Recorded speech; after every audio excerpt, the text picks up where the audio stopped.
សូមគោរពនឹងជម្រាបសួរប្រិយមិត្តទូរទស្សនិកជនស្វាគមន៍មកកាន់កម្មវិធីរឿងរ៉ាវព្រឹកនេះរបស់ស្ថានីយ៍ទូរទស្សន៍កងយុទ្ធពលខេមរៈភូមិន្ទប៉ូលីស5បាទយើងបន្តទៅបាទស្ដាប់សេចក្តីរាយការណ៍ចុងក្រោយមួយបាទពីលោកសៅហឿនស្ដីពីទិវាសុខភាព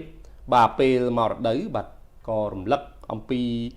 បាទរំលឹកនិងបញ្ជាក់ពីសារៈសំខាន់នៃការកាត់បន្ថយការរើសអើងអំឡុងមករដូវនិងលើកកម្ពស់ការទទួលបាន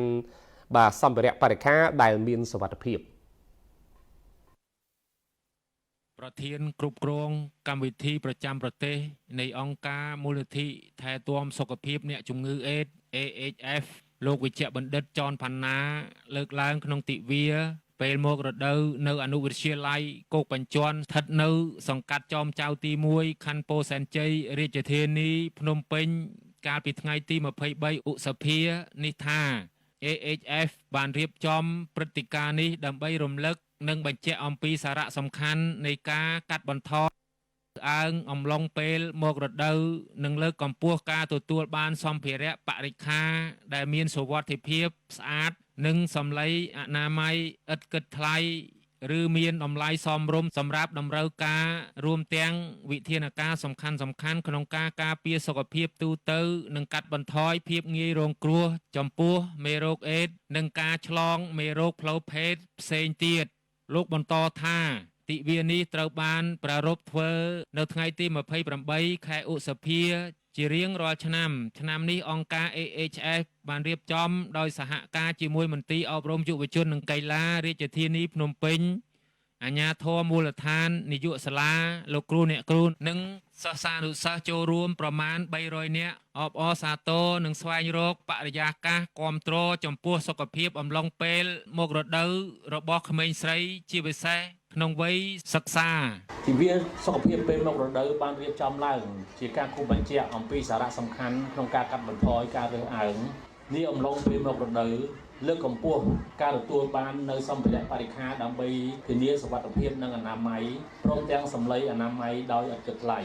ជាមួយគ្នានោះលោកសាំងសុផលប្រធានការិយាល័យសុខភាពសិក្សានៃមន្ទីរអប់រំយុវជននិងកីឡារាជធានីភ្នំពេញបានចាត់ទុកទិវាសុខភាពពេលមករដូវនេះពិតជាមានសារៈសំខាន់ណាស់ក្នុងការចូលរួមចំណែកស្វែងរកការគាំទ្រនិងដោះស្រាយគ្រប់គ្រងសុខភាពការអប់រំសុខភាពបន្តពូជដែលសមស្របតាមវ័យនិងពង្រឹងពីសារៈសំខាន់នៃក្មេងស្រីដែលកំពុងចូលរៀនជៀសវាងការឆ្លងមេរោគអេដស៍ការមានផ្ទៃពោះដោយមិនបានគ្រោងទុកការកសាងជំនាញបំណិនជីវិតនិងបញ្ហាសំខាន់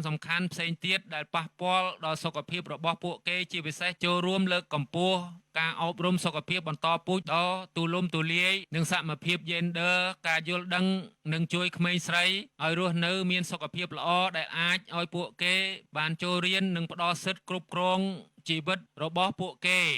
ក្នុងឱកាសទិវាសុខភាពពេលមករដូវនេះលោកវេជ្ជបណ្ឌិតឈឹមសារ៉ាតនាយកប្រចាំតំបន់អាស៊ីអង្គការ AHF បានមានប្រសាសន៍ថានៅក្នុងតំបន់ជាច្រើននៃទ្វីបអាស៊ីការរើសអើងនិងភាពស្ងៀមស្ងាត់ជុំវិញការមករដូវនៅតែបន្តជាឧបសគ្គក្នុងការទទួលបានផលិតផលសម្រាប់មករដូវនិងព័ត៌មានសុខភាពសំខាន់ខណៈដែលមនុស្សមិនអាចគ្រប់គ្រងដោយសុវត្ថិភាពចំពោះការមករដូវរបស់ពួកគេបានគឺជាផលវិបាកដល់សុខភាពសុវត្ថិភាពនឹងធ្វើឲ្យពួកគេទទួលភាពងាយរងគ្រោះចំពោះមេរោគអេដស៍និងជំងឺផ្សេងទៀតAHF សូមលើកទឹកចិត្តឲ្យប្រទេសដទៃទៀតជាច្រើនគួរតែលុបបំបាត់ពន្ធលើផលិតផលសម្រាប់ការមករដូវខណៈនៅទូទាំងពិភពលោកប្រជាជនជិត 2000 លាននាក់មករដូវដែលក្នុងនោះ500លាននាក់កំពុងជួបប្រទះនឹងភាពក្រីក្រនៅពេលមករដូវរួមទាំងកង្វះផលិតផលគ្រប់គ្រាន់គ្រឿងបរិក្ខារនិងបរិយាកាសគាំទ្របញ្ហាប្រឈមទាំងនេះអាចនាំឲ្យមានការខកខានទៅសាលារៀនឬការងារភាពងាយរងគ្រោះផ្នែកសេដ្ឋកិច្ច AHF កោតសរសើរចំពោះប្រទេសដែលបានកាត់បន្ថយឬលុបបំបាត់ពន្ធលើផលិតផលសម្ភារៈបរិក្ខារសម្រាប់មករដូវហើយជំរុញឲ្យទូទាំងពិភពលោកធានាបានដូចគ្នាដើម្បីផ្ដល់ភាពទទួលបាននិងប្រើប្រាស់សម្រាប់តម្រូវការនេះបាទគុណច្រើនបាទពុកម៉ែបងប្អូនបាទសម្រាប់ព័ត៌មានរបស់យើងនៅវគ្គដំបូងនេះ